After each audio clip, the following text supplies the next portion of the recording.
On this week's episode of Work Trends, we're talking about better employee onboarding with Jess Von Bank.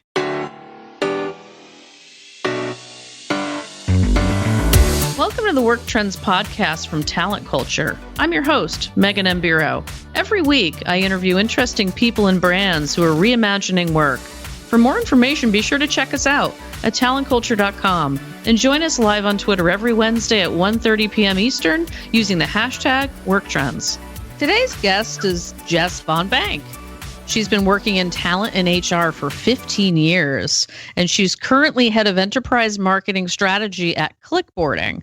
Welcome to Work Trends, Jess. Thank you, Meghan. I'm so happy to be here. Well, I'm so happy that we're talking because you and I just saw each other in real life. How many weeks back now? Oh, 3 or 4 in Las Vegas. It feels like yesterday, but yeah, it was fun to catch up there. Well, Jess, you did such an incredible job there. And that's after you and I saw each other and all that excitement about you winning that fun award. Hint, hint. We said, why don't we have you on here and really uncover what you're doing right now, right? Because these are exciting times. Yeah, they really are. And, after having been in this space for this long, I still feel like we have so much work to do and there's so much innovation happening. And so it's always exciting. I absolutely agree. So you started a new job earlier this year at Onboarding, and I know you had an eye-opening onboarding experience. Walk us through what that looked like.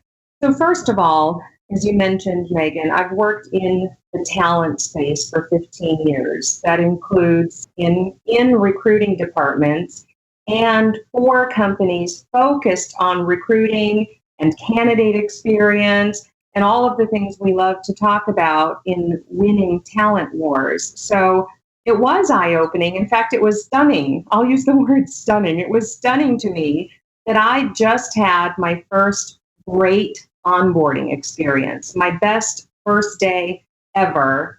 And that's saying something when I work in an industry focused on providing great experiences to talent that we work really hard to win. So that tells me onboarding is still a massive opportunity.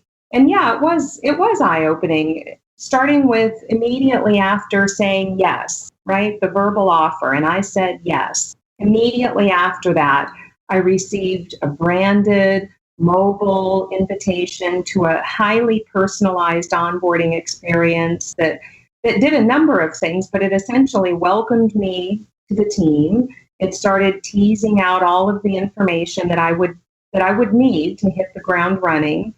It answered questions, obvious questions, but questions that I would eventually think of but hadn't thought yet to ask. It sort of answered those questions for me preemptively, and it basically started preparing me to show up ready to contribute. Now, how we do that is easier than you might think, but the point is, how did it make me feel on my very first day? It made me feel welcomed, actually anticipated, like I was here to make a difference. It made me feel appreciated, excited, familiar. I remember my boss, Christine, texting me, I think on the evening of my first day, and she thanked me for how I showed up on my first day. She told me I made a great first impression. And I think, that's noteworthy. Wow. Onboarding makes that possible. How does great onboarding make an employee show up and feel welcomed and feel like they've made a great first impression? And how does that feel to the new hire? And what does that mean to the business? I think that's the opportunity for onboarding.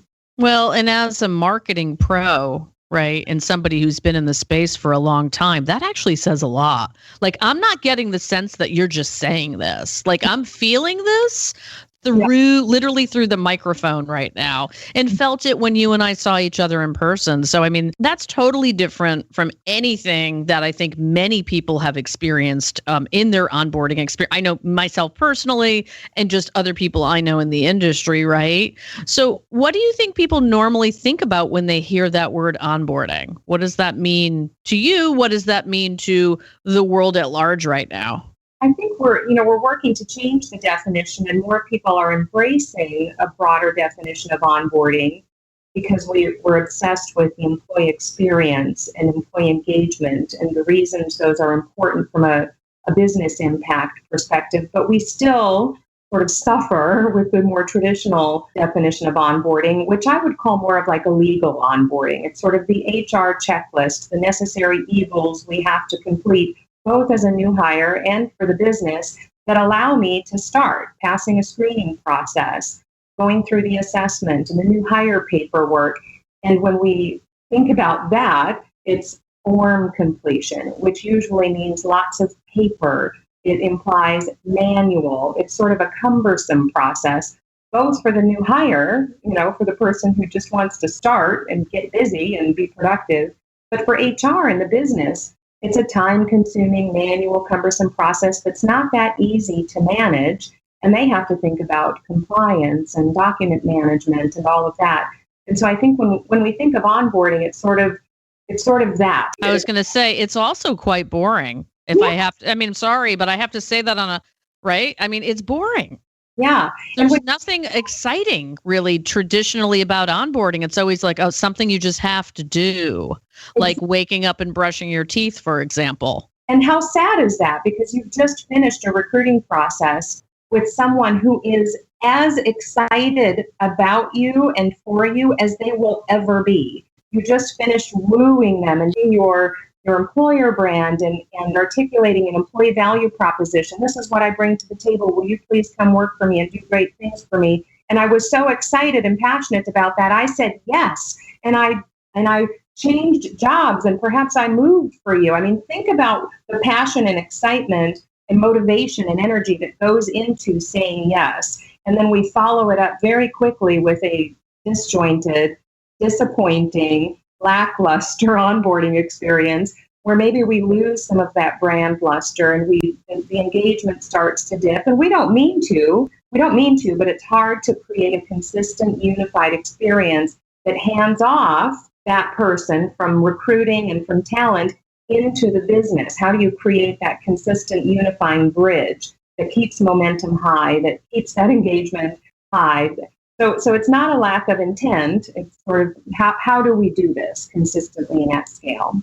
So let's talk about some of the pitfalls, because that's been where this conversation has led us to date, right? Unfortunately, there is hope. And we are aspirational today. If you're here listening to Work Trends, give us your thoughts. Utilize the hashtag Work Trends. Weigh on in, everyone. We're so glad you're here. Are there some common mistakes companies make when they onboard new employees? I think one of the mistakes we make is waiting too long. And I sort of just referred to this. We make the offer and a number of weeks might pass between the offer acceptance and the first day of work. And a lot can happen in that time. If I have resigned from another position in order to come work for you, I might receive a counteroffer from my employer, which puts me at risk, and or I might start to wonder and question and get nervous. And there is anxiety. I mean, if you think about the top 10 stressors, we've all seen these lists: public speaking, death, Right. Changing jobs, depending on the list you look at, is anywhere from 4 to 6 in the top 10 stressors of life. And so waiting too long to engage, re-engage, stay engaged, increases anxiety and reduces engagement. The other reason waiting too long is important, and Megan, I'm obsessed with an article you wrote recently following up on Deloitte's 7th annual millennial survey. The other reason waiting too long is important is because every day literally counts. When you consider the future of work does not look like it did 20 years ago, I think in that article, something like 4 out of 10 think they might stay with you longer than 2 years. Yeah, I know. That's why I wrote it. I know. That's why I did that. I'm glad you're tuning in, Jess. It's true. I mean, the reality is time spans are getting shorter and shorter for, talent staying at companies. Exactly. This whole idea of waiting too long, not being mobile, those two for me are the deal breakers. Yeah, absolutely. This is not a long play game. When you bring talent into the organization, hopefully you find ways to condense your time to hire. There's, some wood to chop there, but then onboard quickly, get to productivity quickly. Or by the time they're gone, if it's 2 years, if it's one, if it's four, they're either a hit on the bottom line or they have paid for themselves as a new hire. I mean, that's really the final impact of that. And then you mentioned the other mistake that we make, and that's not being mobile, because you can't engage prior to day one without it. You can't wait for your work tools or to deliver a stack of paper on their first day. You have to have a way to engage in a mobile, self-guided, sort of beautiful way, because think about how we act as consumers in our social and digital world. We order products on Amazon, we select a show on Netflix, we make a dinner reservation on our phone. Everything we do in our lives is easy, intuitive, it's at our fingertips. Everything is one click away. The experience of working is not always that way. And so if you can convey yourself and engage in such a way that I can interact with you and form a relationship with you, my employer, my new employer, in the same way I like to do everything else in my life, that's compelling. And it also helps with the waiting too long part. We're already moving and shaking and forming a relationship here. And so the other mistake I would say that employers make when they onboard new employees is sort of settling, and I'll explain that. We know that there are, HCM suites. I used to work for one of them that have everything. They have a whole talent product set, and they might check the box with an onboarding workflow or something that gets, some forms out of the way and that kind of thing. And those employers might consider themselves lucky to just be on a singular platform, right? So they have an all-in-one, and that's great, and that's a win perhaps. Or if there's an onboarding solution that's better than mediocre, but maybe it does really good engagement and social connections and relationship building, but it does nothing for forms, the internal sort of managing of tasks, for example, or compliance. And then you'll find other onboarding solutions that do that really well, sort of the administrative part of onboarding, but they do nothing for engagement. I think that a mistake we make is thinking we have to settle. You can have great onboarding that provides the kind of experience you would expect your talent to have, and that's easy to administer and takes care of compliance. You can have great onboarding, and I find too many times we settle or we give something up because we think we have to. Okay, the metaphors with dating. That's all I will say, everyone. Really important not to settle. Like, we went there, Jess. We're there right now. I mean, there really are, though. I mean, I've said that, being a former recruiting practitioner for years, dating, candidate experience, mobile, there's so much similarity. I love it, right? So let's say people who are listening want to make one change to improve their onboarding process. What's your best advice for them? The thing I hear about the most, and so I'm going to put myself in the seat of practitioners, employers, they're thinking about how do I wow new hires with great onboarding or with a great first day? So I would say if you're going to make one change, look for the moments that matter. I mean, let's not over-architect this. We've all been a new hire. We've all had first days at new jobs, and think about the things that, or conversely, think about your, kind of the worst first day you've ever had. The things that you can try to avoid, or let's put the positive spin on it, the moments that matter, just be consistent. Reach out and talk to your new hires. Tell them what to expect. Reduce anxiety. The worst first days we've all had is, wow, this is not what I signed up for. I didn't even know where to go. I didn't hear from anybody. They weren't ready for me. I showed up and it didn't feel like I had everything I needed to be productive. And I feel a spotlight on me. I'm a new hire. They're waiting for me to be productive, but it took me months to have access to the systems I needed or the resources or tools I needed. I mean, those are some common mistakes that we all see, or we trip over each other internally, right? Who's doing this? Or, 5 different people just asked me for my form. I gave it to so-and-so. So try to create or identify a few moments that matter and get that right and do that consistently so that your new hire can show up with all of those feelings I described, because that goes a long way. They'll be loyal and they'll be patient as long as the day is long. If you just show them that you care and you create those moments and try to find a consistent way to provide those touch points to reduce anxiety and make them feel welcomed and ready to be productive for you. And I will say, without a solution, without something to help you do that, that's the biggest problem with onboarding. It's hard to do consistently and to do it at scale, but pick a couple of things. A little really does go a long way. Well, and don't ignore people. I think one of the other things is just I went to work and felt invisible. That's not okay right now. There's just no excuse for it. So, I mean, I think on the same line of talking about why it's so important, I know you've got some juicy data on some stats around this for all you people out there in the audience who want to hear the numbers. What you got, Jess? Tell us. Yeah, I mean, at the end of the day, this is all great and fun to talk about. We love to talk about relationship building and creating an experience and having those wow moments and, moments that matter. That sounds soft, right? I love rainbows and unicorns too, but it has to drive impact to the business. There have to be measurable business outcomes, or this isn't a process that you want to spend time, let alone resources, worrying about. I mean, it has to pay for itself, and it does. So onboarding, I call it the moment of truth.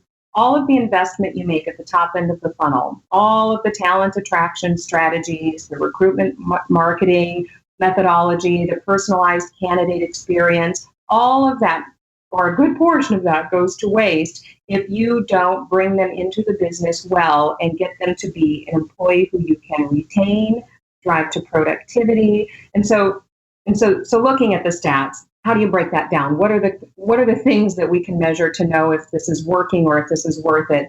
So some of the common stats, it takes up to 8 months for new hires to become productive. You can drive an 18% increase in new hire performance and productivity by simply standardizing your onboarding processes and automating onboarding tasks. An 18% increase in new hire productivity in the first 45 days, I missed that part, just by standardizing and automating. That's sort of crunching. Every day matters. Get efficient at that. Get your employee efficient and productive as soon as possible. That matters. That's measurable. And it does have a material impact on the bottom line, the financial health of your organization. We know, and SHRM has published, there's lots of research, but SHRM published research that says people who aren't onboarded well will leave sooner. That's a financial hit to the organization. 4% of new hires won't even come back after their first day usually because of a lack of information or a bad experience or, something happened. And that's real. Like everyone out there, this is real. These are real numbers. I'd like to just stress that, it's not us navel gazing today. This is real. And this impacts everybody. So why is onboarding so important? I know you've got juicy data for us, and we are geeky here at Work Trends. Tell us. That's some of the challenge we have as organizations is that we might love to talk about providing a great experience, and we can tell a good anecdotal story about why that matters. And it certainly makes perfect sense when we talk about it, but it has to make good business sense. We have to make a business case for solving for the problem and showing that there's a financial impact. There's actual, tangible business outcomes if we don't, in order to properly address an issue. And so you need stats, right? You need to show that this stuff matters in a tangible way. So what I would tell you is some of the standard stats we see around the time that it takes to become fully productive, a fully functioning, performing, productive employee. That can take up to 8 months. There are things that you can do to condense that time. And the things we were talking about earlier, we don't have much time to start with. Every day literally matters. So we show that you can drive an 18% increase in new hire performance and productivity in the first 45 days alone, an 18% increase in productivity in 45 days, just by standardizing your onboarding processes and practices and automating the onboarding tasks. Just standardize and automate. Crunch that time down so that I am productive as quickly as possible. And we also know, again, this sounds like a no-brainer, but until you measure it with hard data and make it very real, people who aren't onboarded well will leave sooner. If I have a bad experience, I'm disengaged, I'm questioning my decision, I might be more likely to look around, I might just be unhappy. People who aren't onboarded well will leave sooner. There's lots of research out there, but SHRM published research on this that says 4% of new hires won't come back after their first day. 4% just won't even come back. Yeah. Well, and you know what they did? They took that other offer that they kept warm. They kept that sucker bubbling. Mm-hmm. It's an old trick, but we're still using it as humans, right? And if I was sort of questioning or on the fence anyway, if I have a lack of information, a bad experience, it wasn't all it was cracked up to be, guess what? I'm an even higher risk. And that can be addressed by good onboarding. And then there's the 20% quick quit rate, I would call it, in the first 45 days. Everything happens in the first 45 days. I've read some research that shows 90% of new hires will make up their mind about whether they will stay or go in the first 6 months. How much time it takes them to leave, if they're going to leave, can vary. But you pretty much make up your mind in the first 6 months. Onboarding has a lot to do with keeping my engagement high, creating a connection to the organization and to your culture, building that relationship. So all of that, the time that it takes you to engage and get me to productivity, the chances of you retaining me, I haven't even mentioned the opportunity to create a referral source out of me. I can help you bring other talent into the organization. I'm also a consumer. I can be a brand advocate for you. There's a lot of reasons to engage and keep me happy and retain me. And considering, Megan, the cost of hire has not gone down. I have not seen that number budge in the last 15 years I've been in this space. Even tools and things that we use that should make matching and assessing talent easier, that cost per hire does not go down. So I would say, let's not waste the work that we do by providing a disappointing experience once we've hired them. That is too costly. That is simply too costly. Not to mention, we have those tools available. If you're not using them by now, you are lazy. Yes, I said it, everyone. That's lazy. Don't do it. Don't get caught in that. The other thing is, I think onboarding often gets lost because it's not really anyone's job. Like, who should own onboarding? I have to be careful here because I like to say we all have skin in the game. And we do. Talent has skin in the game. We work hard in talent acquisition departments to find and hire the right talent, the best talent. So sure, there's skin in the game. But the business, the functional area that I've been hired into, my hiring manager certainly has skin in the game. You've been handed this new hire. Please, don't waste them. Do good things with them. So everybody has skin in the onboarding game, but as I say that, there needs to be one singular owner. It cannot be dispersed ownership. If everybody owns it, nobody owns it.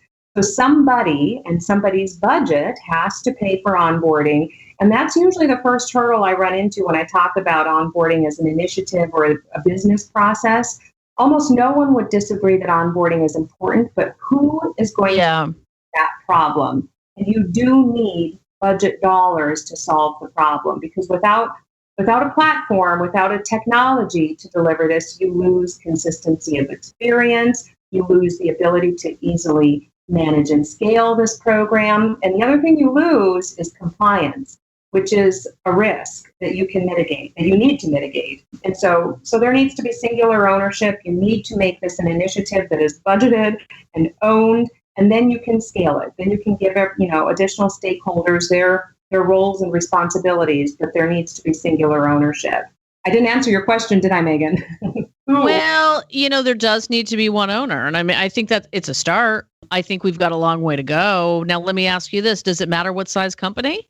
I think in big companies, it definitely becomes more challenging to provide a consistent, unified experience that clearly articulates the culture and the EVP that we work so hard to hone and craft, compliance, reporting ability, all of the things that are important to enterprise organizations are easily solved with a technology platform that does that well. But even smaller companies, I would argue that it almost becomes even more important for a smaller company where there are fewer resources doing more things. In a small business or even a mid-sized company, there might be one HR person who is recruiting.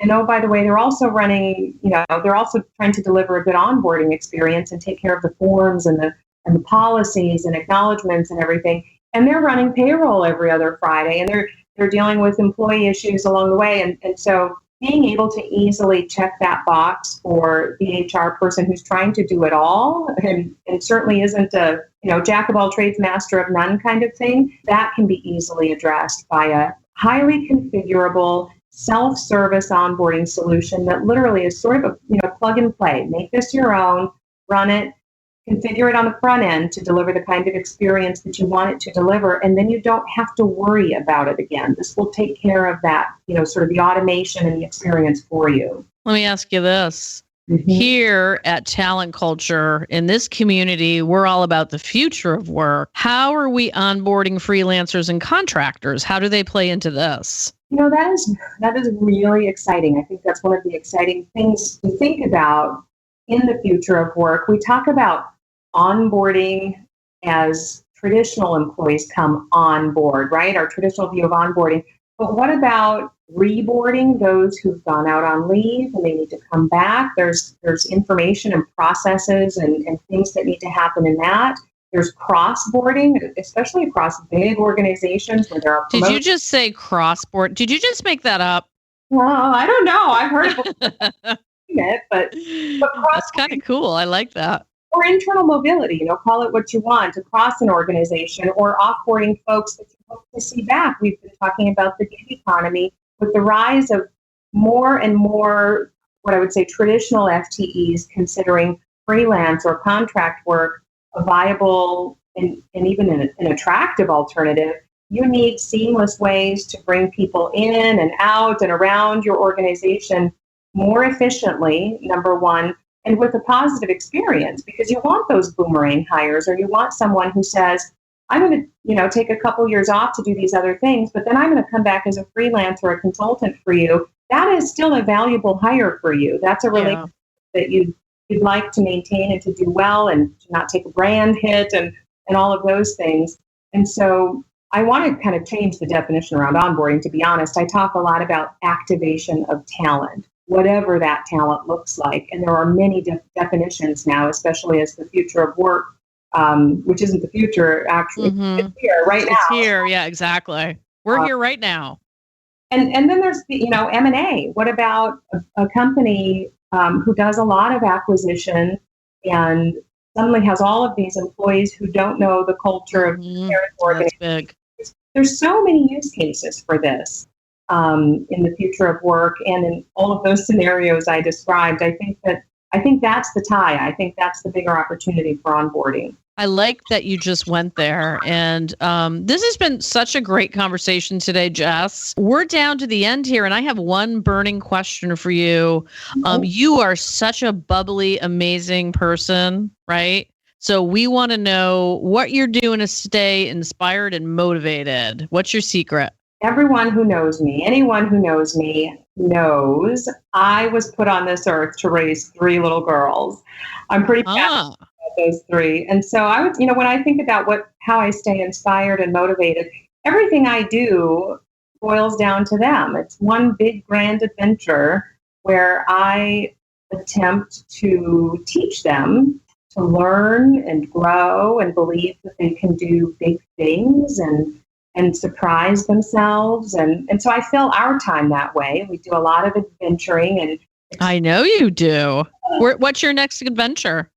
I love racing. So when I have my girls, that's what we do, but that's also how I fill my own time. I'm a big believer in self-care, and the way everybody does it differently. When I have time to myself, I love to go off the grid. And I think it's important to fill your cup back up, right? So that you have to give back to the people who are important to you. And so for me, that's racing. I love racing. I love challenging myself in sort of crazy physical endeavors, but sometimes it's also a little quieter than that. I go off the grid and I disappear into some remote state park and I find challenging hiking and put music in my ears and the sun on my back and my time to sort of disappear and come back renewed and rejuvenated and energetic. I'm one of those extroverts. It's fun, you said bubbly. I'm one of those extroverts that needs to disappear every so often. Yeah. No, you know what? That's real and that's human. Listen, thank you for being born and thanks for stopping by today. We've learned so much. Thank you. It was so much fun. I love that you had me on. Thanks so much, Megan.